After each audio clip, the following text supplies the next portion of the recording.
on this holiday weekend, the president is talking about another subject. He's keeping the spotlight on one of his central issues, immigration. He's now threatening to shut down the entire southern border with Mexico. The trigger for that threat, the situation in Tijuana, where the mayor is now declaring a humanitarian crisis with 5,000 migrants from the so-called caravan now gathering there, trying to get into the U.S. ABC's White House correspondent Tara Palmieri is in West Palm Beach, where President Trump is spending the holiday weekend. Good morning, Tara.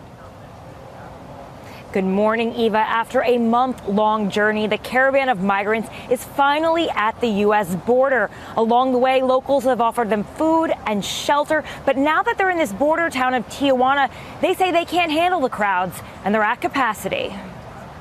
Overnight, a crisis at the border.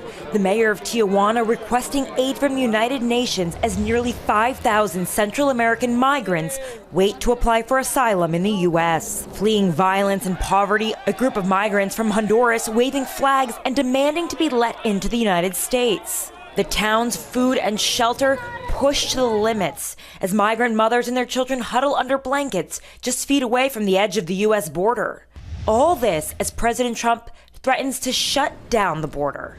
We will close entry into the country for a period of time until we can get it under control. The entire border? The whole border. I mean, the whole border. The president not stopping there, raising the possibility of allowing U.S. troops to use lethal force. If they have to, they're going to use lethal force. I've given the okay. Yeah, if they have to. I hope they don't have to. But, you know, you're dealing with a minimum of 500 serious criminals. So I'm not going to let the military be taken advantage of. I have no choice. Do I want that to happen? Absolutely not. Secretary of Homeland Security Kirstjen Nielsen said that there are 500 serious criminals and gang members in this caravan. But when asked what crimes they committed and how they identify them, she gave no evidence. Dan? All right, Tara Palmieri reporting in from Florida. Tara, thank you. A lot to talk about this morning. So let's bring in our chief political analyst, Matthew Dowd. Matthew, good morning. The president, as we just saw, threatening to shut down the entire southern border over these migrants in Tijuana. To you, does that sound reasonable or even feasible?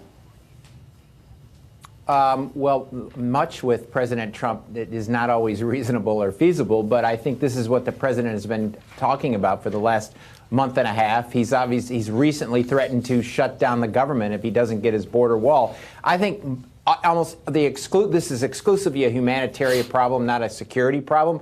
And if the president really wanted to do something about security and protect Americans from violence, there was much more violence happened, as the start of the show said, at malls in America on Black Friday than it has at the border. So I think this is just another political message he's trying to send to this base of voters that are concerned about immigration. Let me loop back for a moment to Jerome Corsi, who we heard about in the story that David Wright brought us just a few moments ago. Corsi is an associate of President Trump, also an associate of Roger Stone.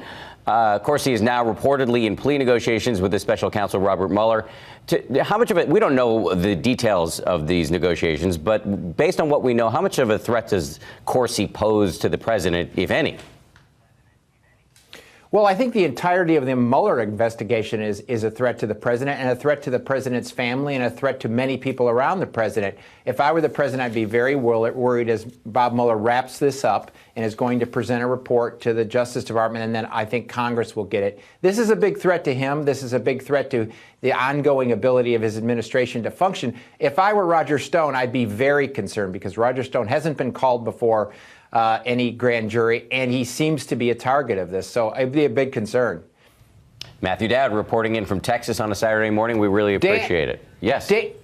Dan, you didn't ask me the most important question. Michigan, Ohio State. That's today. Michigan, Ohio State. Well, consider it asked. What's your answer?